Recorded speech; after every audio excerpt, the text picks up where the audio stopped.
Hello everybody, Ben Rogers here, the Raptors Digest, reacting to the Toronto Raptors 109-99 loss to the Memphis Grizzlies. Riker, this is one of the uglier games of the season. And before we started, you've called this the worst game of the season.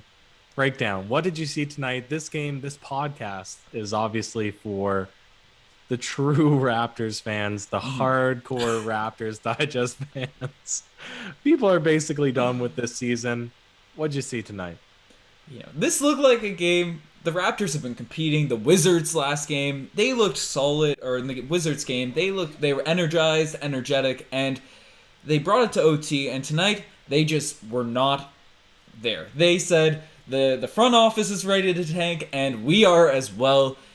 The shots weren't super efficient. The guys, it was a bit lazy. Freddie Gillespie came out energized. Jalen Harris had a breakout game. The deep bench were getting some opportunities. Yuta Watanabe, they had their spots, but Siakam, Trent, even Birch, they weren't bad by any means, but the efficiency wasn't there. Birch, really, this probably was his worst game as a Raptor, with exception to the first one he had. But our two main guys, Trent and Siakam, didn't have the juice as they did the other night. Trent with only 18 points, 5 of 20 from the field. Siakam 18 points, 8 of 21. But I don't think this is a product of them being bad players or any reason we should be trashing on these guys, but definitely not the best game of the season. But there were some bright spots in this one, Riker, specifically Jalen Harris. Ben, you would know it better than me. Break it down. I think we have about 27 people. This might be our record low for viewership. We need to pull something positive out of this lackluster game out of the very end of the season. Again, it's hard to be too upset because ultimately tank or playoffs, there were a lot of people that were team tank. So this is what we were rooting for. But now that we're here, it's just disappointing to still have to watch the final couple of games. But Jalen Harris, deep bench guy, G League guy, he looked really promising. He was sort of neck and neck with Malachi Flynn on the G League side of things with the 905. Now he has his opportunity to step up. Garbage minutes, decent team. What did you see from him tonight, Ben? 16 points, 6 rebounds, 4 assists from Jalen Harris. We know he's a guy that can get some buckets. 2 threes in this one here tonight. 2 of 6 from the three-point line. But the one thing I kind of liked from his performance is it wasn't necessarily just the scoring, because that's a big question with him. He's our second-round pick. He was a certified bucket getter in the G League. And then people question, he's a bit of a thinner frame. For a wing guy, can he defend? Can he box out? And I thought he had some solid box outs in this one. I thought he was relatively active on defense. Obviously, one game where you're really paying attention to him, where he's got a lot of run. 29 minutes for Jalen Harris tonight.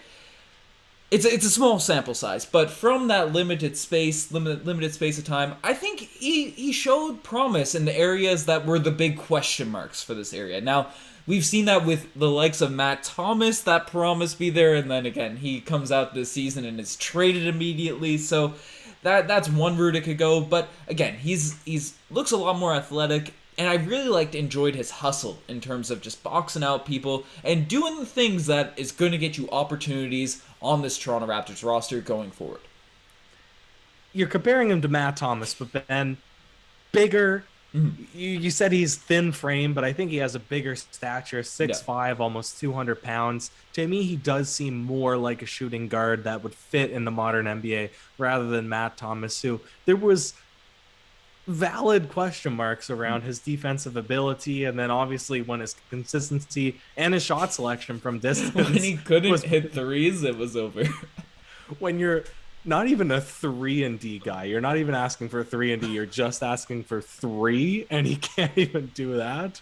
Of course you're going to get traded for a second-round pick. That's not us being overly critical. That's just a fact. Now, Jalen Harris, on the other side of the spectrum, it looks like he has more of an NBA player's body. Looks like he can do a little bit more out there on the court. I've only seen him play in 2 games, Ben, and his stroke looked all right in both. So I don't want to get ahead of ourselves thinking that this guy could be the up-and-comer.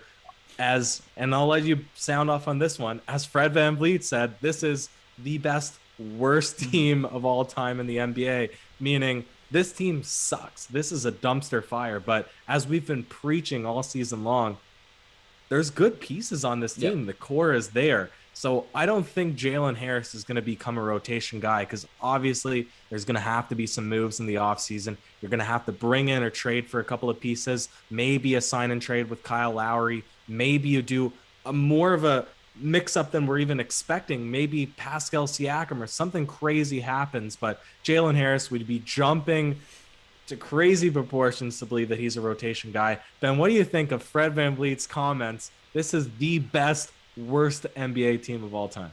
I think that's definitely the case because you look at this Toronto Raptors and there is a lot of talent on this squad, right? You look at the likes of Pascal Siakam, Fred VanVleet, Gary Trent Jr. at this point, obviously Kyle Lowry, OG Anunoby. Those are all legitimate players. OG stepped up this year on the offense and defensive end. Siakam, Fred, they were key complementary pieces in a championship run. And obviously Kyle Lowry, just 2 years ago, was the leader. Not the best player. Kawhi Leonard was clearly the best player, but the leader on a championship roster. So talent-wise, and then even Chris Boucher, and then the likes of Malachi Flynn, people with a lot of promise, Bembry off the bench. Talent-wise, as each individual piece, I think this is certainly in agreement with Fred's statement that talent-wise, the construction of this roster, it makes sense. Now, how they all fit together and the situation this season where the Raptors were depleted by COVID at the worst possible time, just as they were making a little push, just as they were getting a little bit adapted to Tampa. And that's another thing. They were playing on the road with the Tampa fans, and we're giving it to them on every pod now, Riker. The Tampa fans booing the Raptors at every possible chance. And it's not Raptors fans booing because the team is bad. It's just people that don't like the Toronto Raptors in the stadium hoping they lose. That's the reason they're booing. It's not because the team is struggling and you're disappointed and you're trying to motivate them. No. It's Pascal Siakam shooting clutch free throws in a game. They're playing really well. Siakam's got 44 points and you're just getting boo, boo from the Tampa fans. I cannot wait to leave Tampa. I can't wait till we get the Raptors guys back in the court. And then after an offseason where Masai Ujiri can craft, well, hopefully Masai Ujiri's back. Hopefully someone can craft a nice roster to throw out there next season. I'm confident the boys will bounce back, and then they'll go from the best, worst team of all time to hopefully like a solid, good team. I don't like how you said that, Ben. There's a lot of promise. The East is up for grabs. Mm-hmm. I believe the Knicks are in fourth. The Knicks aren't a great team, Ben. The Knicks are not a great team. Now, I have all my Knicks gear ready to go because, of course, I'm an old Knicks fan and I'm going to be supporting them come playoff time. But I can still say that this is not a good team, right? This roster assembled is nothing crazy. That's a powerhouse in the East. And when the Celtics are struggling to find their foothold, the Miami Heat have really underexceeded expectations, and the only three teams that have emerged are Philadelphia, Milwaukee, both of those teams being beatable, and then obviously the Brooklyn Nets. I think if the Raptors can turn around the rotation, make it a bit tighter, fix their 4 or 5 position sort of gap that they have with who's your starting power forward center, who's your bench power forward center, what kind of rotations, how big do you want to play, do you want to go small ball lineup for extended periods of time, right? You figured all those questions in the offseason. Ben, I think it's a little bit harsh to say they could be good. I think they could be great in the East. And, a sort of a so-so fan, they might say you're insane to give that commentary on the Raptors because they're 12th in the East right now. They suck. They're dismal. But I still think that this team has significant opportunity to turn it around next season, man. Yeah, I'm in complete agreement. And, Pascal Siakam, he's coming back. He's been very underrated over the past month and a half or so. Ever since he's come back, he's dropped that weight that he kind of picked up during the first lockdown session. And he's been more active. He's mobile. Obviously, the three we'd like to see get more consistent. And again, the Raptors, it's a weird sort of stretch where it's hard to stay engaged night in, night out when your front office is overtly tanking. And it makes sense to straight up to blatantly tank, to take out the guys. We rested Lowry in a must-win game if we want to be in the play-in tournament. So it's tough. And I get it.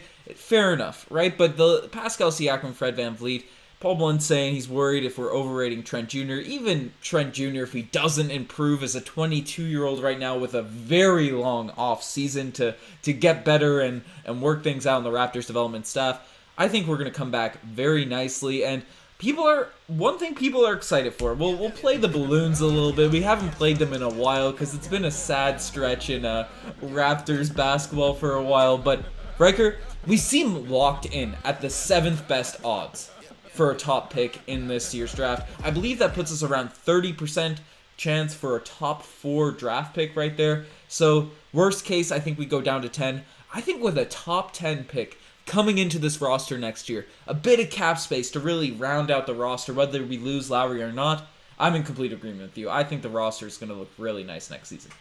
Yes. As long as we pick a Jason Tatum-esque player and not a Kwame Brown-esque player. It's such a gamble. Obviously, a lottery by definition is gambling.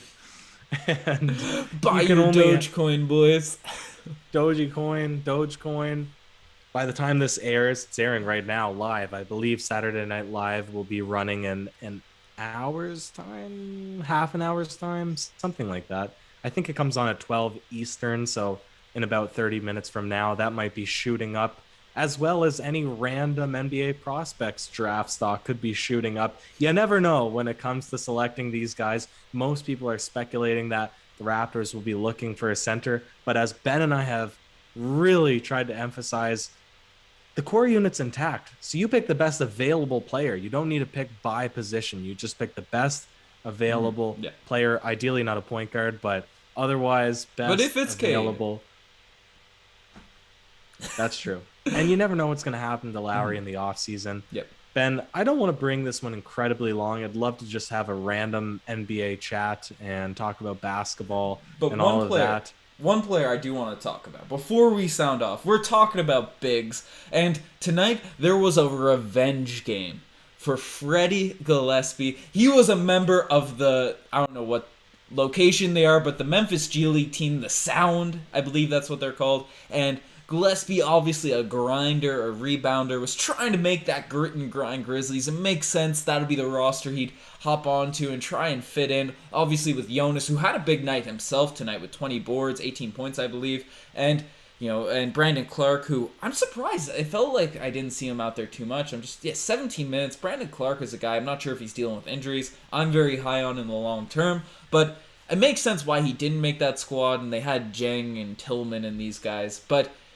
that naturally, especially with the culture of the Grizzlies, Gillespie could fit in there, and didn't make that squad, and he had his revenge game tonight. And you wouldn't see it in the box score, 6 points, 8 rebounds, but on the offensive end, this guy was going for offensive rebounds, trying to bully. He's got a few inches below Jonas, but was trying to fight, go blow to blow with Jonas Valanciunas in the paint. I thought his energy was high. I thought after a couple of lackluster performances from Gillespie, just in terms of scoring and the touch around the rim, I was really encouraged by his energy, and he looks like a guy that deserves, I guess it's not guaranteed for next season, but to come back on this roster and at least replace... I'm pressing buttons. I almost just deleted our whole scene record trying to play the insurance pylon, but come in and be the insurance point guard for this team. Well, or point guard, insurance pylon, but he's not a pylon.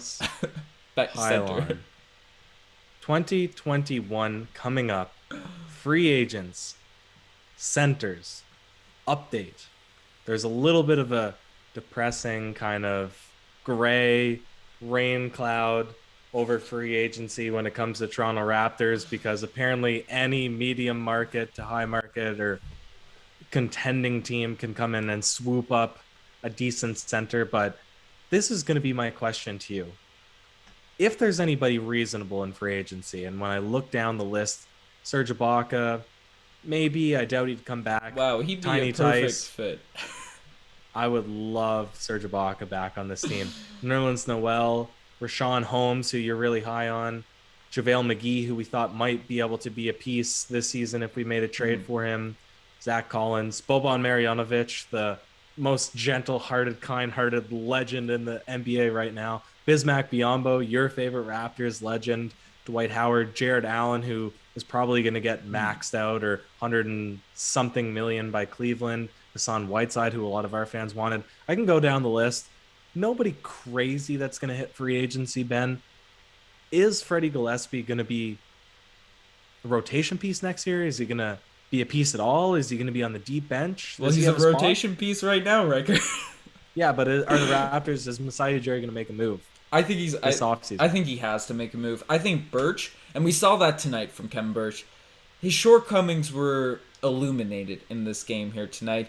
Finishing around the rim, the touch isn't as clean, as crispy as a guy like Serge Ibaka that you brought up is. You know, those 5 foot, 7 foot shots, they really just weren't going down for him. Again, super athlete, great shot blocker, just a presence down low, but he's not a guy I would be super comfortable with as your number one option at the center position. And maybe that's a hot take, but I think he's a lower tier starting center, the way he's been playing with the Toronto Raptors, but an upper echelon bench center. And the list of players that you've sort of listed is around that area. I think Gillespie provides similar value to as Kem Birch would to this team. So if we're going to because I think the consensus is you bring Kem Birch back at a reasonable contract, maybe the MLE, the mid-level exception or something around there, and then maybe get someone that's a little bit better at scoring. I know Nerlens Noel is a guy that people are talking about big time, especially, you brought it up with the Knicks being in the 4th seed. With Mitchell Robinson out, his defense has really,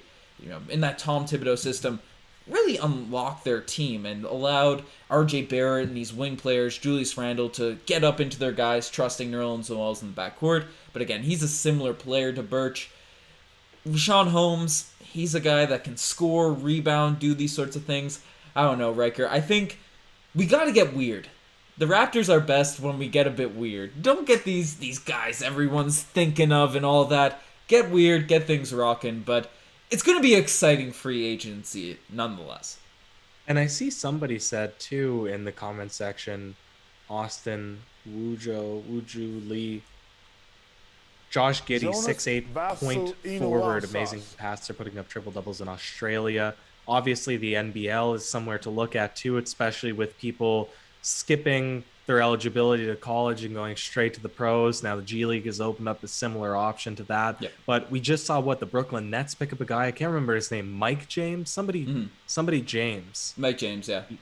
Mike James. And he seems like a really solid pick. So maybe we're going to see maybe a little bit of creativity come from overseas and relying on that scouting team to bring in a player that is maybe outside of the purview of some of the scouts that would come up through the regular NBA draft and just the guys that you would see floating around free agency that are candidates to pick up like we've just mentioned. So it'll be interesting. We hope that some moves can be made because obviously Masai was playing 3D chess 2 seasons ago, and this season we feel like he was the loser in a game of checkers with some of the dismal moves that he's made, Ben. I don't know. People criticized us extremely for saying, oh, you think you could do a better job as the Toronto Raptors GM? Well, yeah, I do feel like this season I could have done a better job as the Toronto Raptors GM. This is not me being cocky. This is me saying, as an NBA fan. Riker, yeah. And the legitimacy, the grounds upon this, is you can play back the tapes. We wanted Christian Wood at a bigger contract than the Houston Rockets offered. So, regardless if we messed everything else up, if we picked up Christian Wood this offseason, we should be yeah, play back the tapes, and you guys can say, oh, you guys also said you should get Aaron Baines. Aaron Baines would have been our tertiary center. He would have been the insurance. It would have been Serge Ibaka on a 1-year, $20 million, yep. Christian Wood on a $12 million, and then Aaron Baines as our insurance pylon. We said it. So listen, I mean, I'm not pumping my own or tooting my own horn, so to speak, but I think we would have done a masterful job as GMs this season. So hopefully there are some crafty moves. Ben, do you have anything else, or do you want to swing into the segments?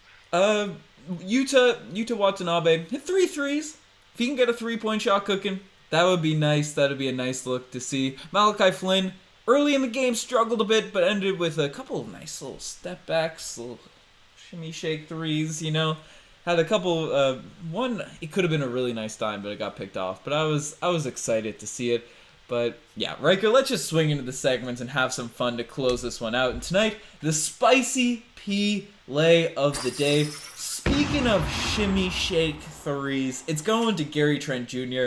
Didn't have the most efficient night, but my goodness, this guy's three-point stroke is gorgeous. The set point, where he brings it up to, it's Bradley Beal, dare I say Terrence Ross-esque. Just the set point, how fluid it is going up. And he came in, he was at the top of the key. It was above the three-point line. Defender's up tight on it. I'm not sure who was specifically on him. He did a little step back, hooked it up there. I don't know. It was just a fluid-looking shot. I'm excited for Gary Trent Jr. next season. Is he the next Bradley Beal, Riker, or the next Terrence Ross? Okay. Terrence Ross, he might have slipped out of our meme culture and Raptors Digest world. I want to say shout out Paul Blunt Take. Let's get weird. I appreciate that. It's not time yet to go Naruto quotes, but I think everybody, the 124 people that are watching this right now, it is worth mentioning. I think recently I've realized that hip hop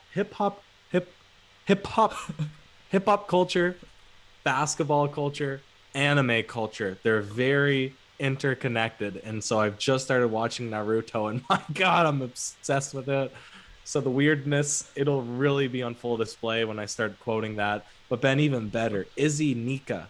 Raps need to sign Ben after getting rid of Lowry for the new point guard. And let me tell you, his shot was wet. We finally started up our Friday night basketball sessions. We got 13 to 15 people out, giving run. Ben's shot's kind of gross. It comes right from his shoulder around his ear. He barely jumps. His front foot comes forward just like Jonas Valanciunas did, but he was splashing. He shot over 50%. He was razzle-dazzling. Anyways, it would have been, he'd be a valuable pickup for the Toronto Raptors, Ben, but not all plays can be the spicy Pele. Some just make you say, oh, geez. Do you have one for us tonight, Ben? Well, Riker, you brought up the scrim we had, and we were icy on that. You and I have been on the same squad in these scrims, and we've been just decimating the competition. But tonight, there was a stretch of basketball that looked like it could have come from one of our scrims, and the possession, it was about 5 straight back and forth, missed layups, shots going up. I don't even know what to describe it. You don't even remember the specifics of the play. You just remember the sadness you felt watching this level of basketball in the NBA. You're saying this could come from our scrim? Our scrim, they're flawless because it's high-level basketball. Everybody's scoring every other possession. Don't disparage our scrimmages for the Toronto Raptors' lack of good performance. Could our scrimmage squad, beat the tanking Raptors? Could we do a better job than the Kazoo playing squad? Who knows? But that possession there was wild. And we got Leafs Digest in the chat. I'm peeping that here. Guys, the Leafs bandwagon's ready to accept new members. We haven't plugged it much on this pod. There's been people asking for leg spikes. I'll play the legs. We got a new leg spike animation. Shout out Tyson for this wild thing here. He's kind of in your face right now. But if you guys, I think the Leafs clinched a playoff spot. Am I tripping here tonight? Yeah, they, with a win this evening against the Montreal Canadiens, 3-2. I'm flexing my NHL knowledge. They have now officially clinched division championship. It's all the Canadian teams are in one division. This is a big moment for the I'm about to say the Toronto Raptors. The Toronto Maple Leafs, I don't know who they play in the first round. Division play, first season. Last season, it was typical conference play like the NBA. But this season, you play first round is in your division, second round's in your division, then you come out and play in conference. So there's a lot of hype around the Maple Leafs. And if any of the 130 people watching... God, dismal. If any of the 130 people watching it, are into the Leafs, it'll be way more exciting. Philly and Josh are absolutely killing it. Their enthusiasm is high, and it's high about wins, not just the high on losses like Ben and I have had to be over the last 20 or 30 games. It's genuine excitement over there too, so definitely suggest to watch that. Yeah, no, you gotta check them out. Even if you're not into hockey right now, you want some satisfaction, you want some uplifting pods, you want the juice. Check out the Leafs Digest. But Riker, we gotta swing it into our final segment, the infamous, the one, the only DeMare Carroll Gold Star Award. And we talked about Kem Birch a little bit, but he's been so good for us, exceeding expectations. We're not gonna give it to him. I'm giving it to the basketball gods, to the senseis, the people that make the decisions out there on the basketball court, and what they've done to poor Rodney Hood. This guy cannot catch a break. The broadcast was bringing up his injuries in college. He came out, had some injuries with the Jazz, obviously the Cavs. That tenure, he just had was not in the right position to succeed. Then goes the Blazers. You think he's averaging, I think he averaged 18 points per game. I might be tripping. I'm just taking that off the cuff. But he was a bucket there for at least a stretch with the Portland Trail Blazers. And then he tears his Achilles to add to that long list of injuries that is honestly a career ender for a lot of guys. And then he fights his way back and unfortunately gets traded from there, comes to us. And see, I think they brought on the broadcast. I don't know the anatomy of the hand that well, but it was a big name, and apparently he fractured it. My mom's a doctor. She was saying that it's likely a 6 to 8 week thing. You just hope the guy feels good. I'm shouting out the basketball gods. Riker, we have a super chat here. You're laughing at it. I'm pulling it up here. It's volleyball instead of b-ball, but Ben should check out Heiku. It's the GOAT of sports anime. I'm not that familiar with the anime culture. He's not the anime guy. I'm the anime guy.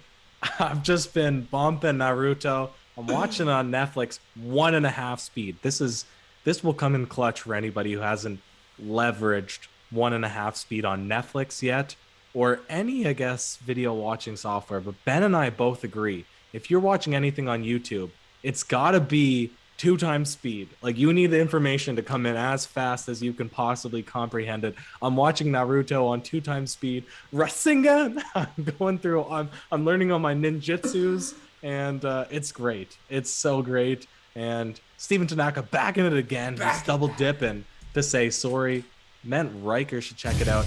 Actually, I know that there actually is sports related animes, and there is one on basketball. There's 20 Naruto seasons. I've been recommended to watch Avatar Last Airbender next after I get through those 20, but listen, I will keep you posted, Steven Tanaka, because guaranteed I'll be watching them all.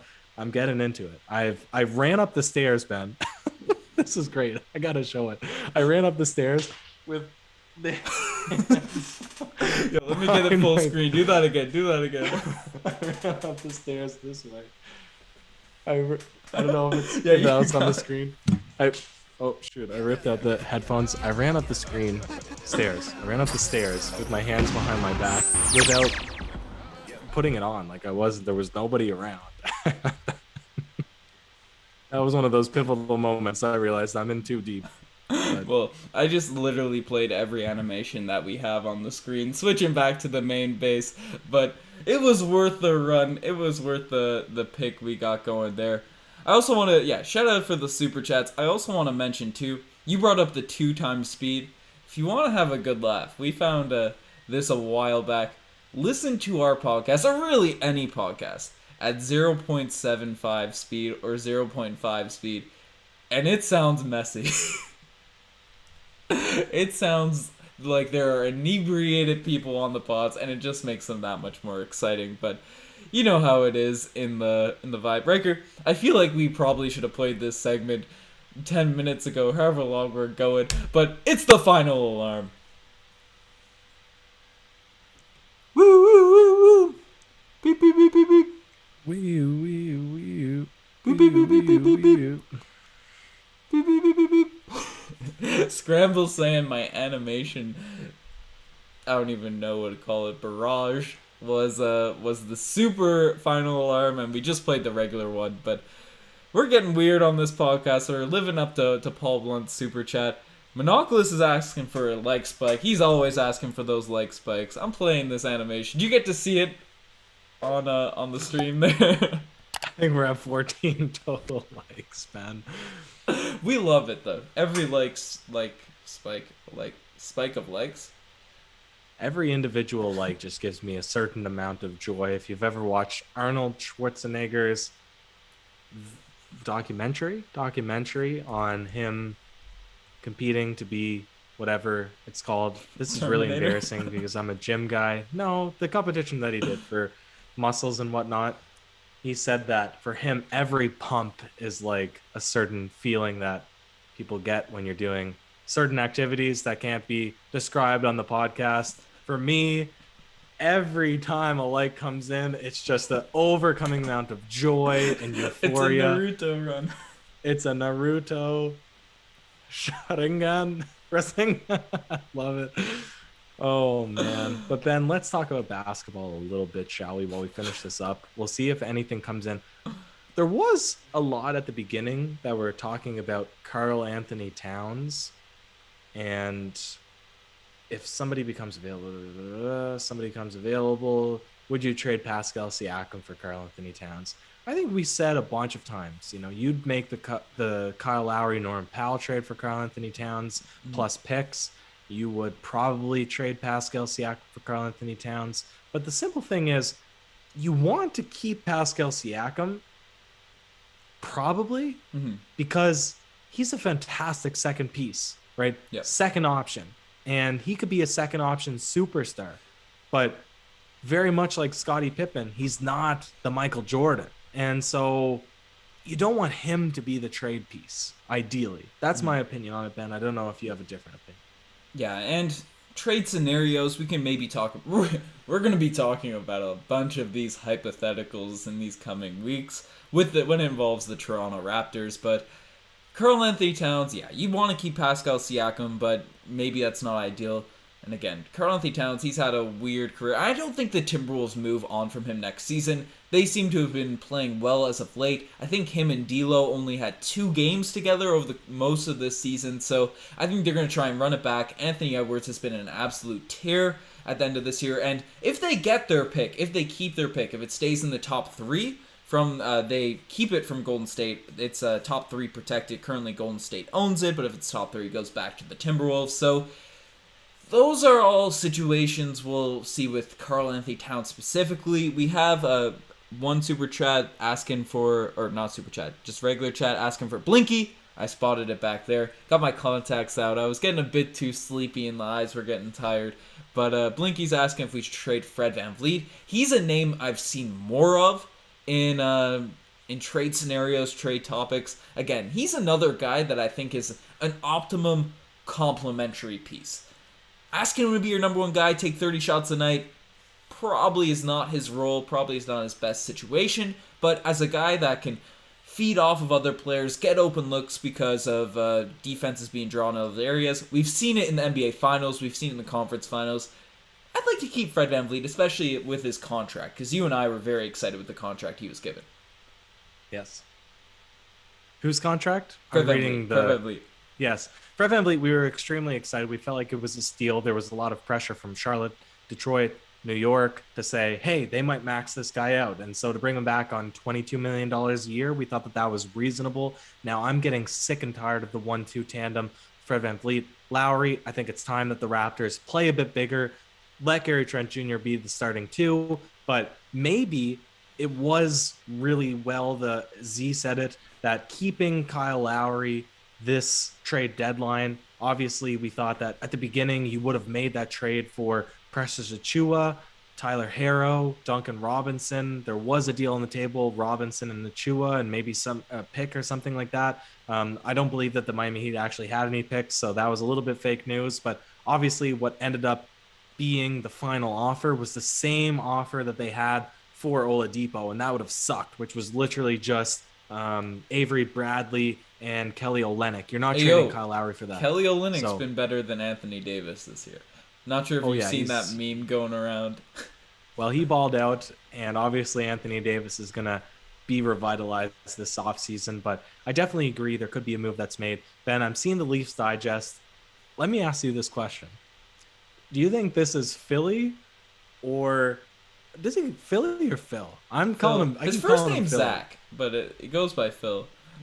He goes by Phil. Philly. I'm calling him Josh calls Philly. him Philly. Yeah, do you think this is Philly or Josh leading this comment right now that says when the Leafs won the draft lottery for Austin Matthews, who, another Leafs fact for you, this is crazy how much NHL knowledge I have. He was on pace for a 50-goal season, I believe. No, 100-goal season. Now my whole fact thing is stupid because I don't know the actual number. 50-goal season, which apparently is very impressive. When they won the draft lottery for Austin Matthews, I sprinted around my house fist pumping. What's the appropriate way to celebrate the Raps winning the lottery? Well, before I ask you the question, Ben, is the lottery is very tricky this year because you have Cade Cunningham, you have Jalen Suggs, you have Evan Mobley, who would be more positional depending on do you need a center or not. And then you have Jalen Green, who before he went to the G League was actually projected to be number 1, and he slipped down to 3rd projected. And he just had a little bit of an outburst or a little bit of a rant on Twitter saying, I don't care about any of this because I'm going to prove that I'm the number 1 guy. But there's nobody who's a standalone number 1. So you're taking a risk really with any of these picks that they might not pan out. So you wouldn't have that same excitement when there's a transcendent, obvious star like Austin Matthews for the NHL or like Zion Williamson for the NBA. But Ben, do you think it was Phil or do you think it was Josh that made that comment that they were running around their house fist bumping? I picture Josh running around his house fist bumping, but it could be the buys. Both the buys are good vibes, good wild scenes. But to bring up your point on the draft lottery, I don't care who we get. I don't care who we get up there. Similar to the Charlotte Hornets this season, where they had Terry Rozier and Devontae Graham. Obviously, I guess Charlotte's pretty good this year, but you just draft based off who's the best player. They drafted LaMelo Ball despite having 2 point guards already in their backcourt, filling a similar Kyle Lowry, Fred VanVleet role. If Cade Cunningham's there on your board, you take him if you think he's the best player. I'm not too familiar with Jalen Green, but obviously Mobley, he'd be the guy that is your ideal fit. Suggs, suck for Suggs. That's been a hashtag in our chats for a while. But I think the Raptors, whether it's a top 4 pick, top 10, I have the feeling we're not going to be in this position unless we trade for another pick for a long time to have an opportunity to draft at this level. So Masai Ujiri has to really scout and get the best player that we can get. Dems Plays is saying, are we done? I think we're done. We have to win all 5 of our games. I was going to say in the title of this one, Raptors officially done. But in theory, if the Pacers lose all of their games and the Raptors win all of theirs, we can still get into the play-in. Otherwise, we're officially done. Essentially, it's a mess, but it's, Andrew Spinato, hope I'm pronouncing that right. I've thrown the Charles Barkley meme out there. But how many pieces are we away from contending? I think a solid starting center and some bench pieces, that's the key. And, Scrambles is asking for the Walmart gear during the draft lottery. Riker, we're live streaming the lottery. Oh, that's draft day. But we're live streaming it all once that's happening. The hat.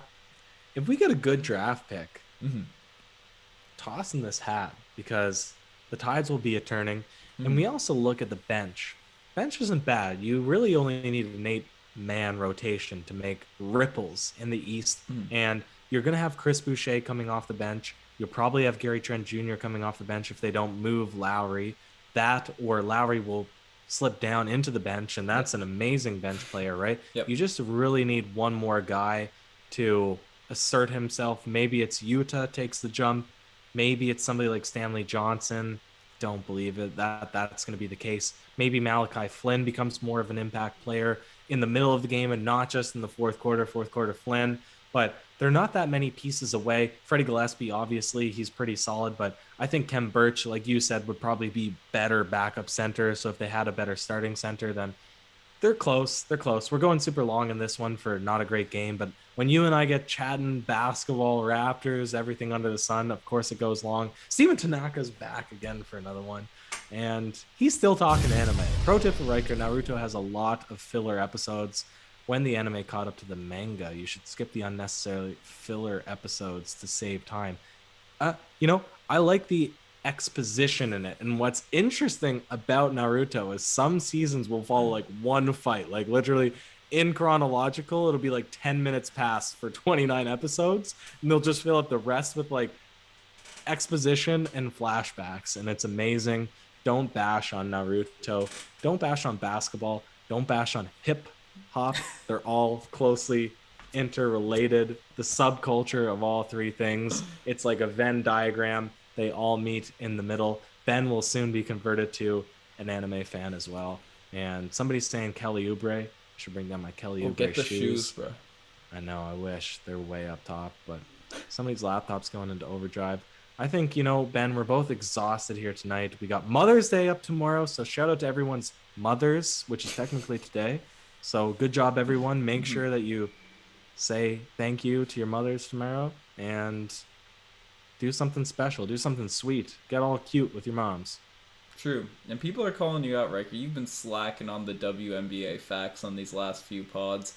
You gotta sneak them in. We had a promise that you were gonna get that stuff going, but that research might be coming. But shout out to everyone's moms. That's we gotta give a shout out there. And it was also Philly in the chat.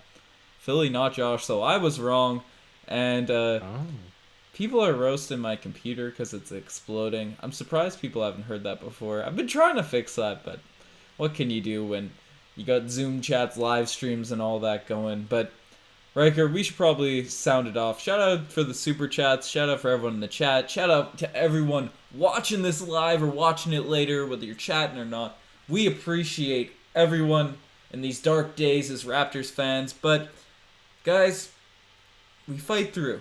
These are the moments you can say, okay, I'm not a bandwagon. I stuck through these moments, and you can really wear those stripes for when next season we come back.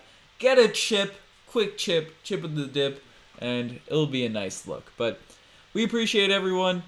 Steven Tanaka, shout out to Jenny Driscoll's mom. Shout out to everyone's moms in there in the out there listening. It's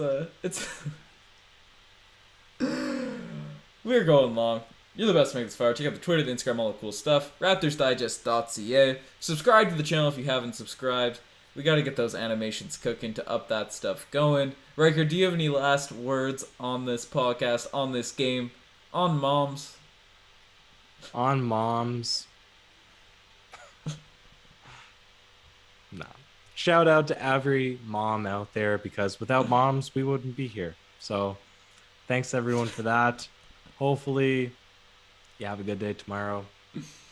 Cheers, everyone.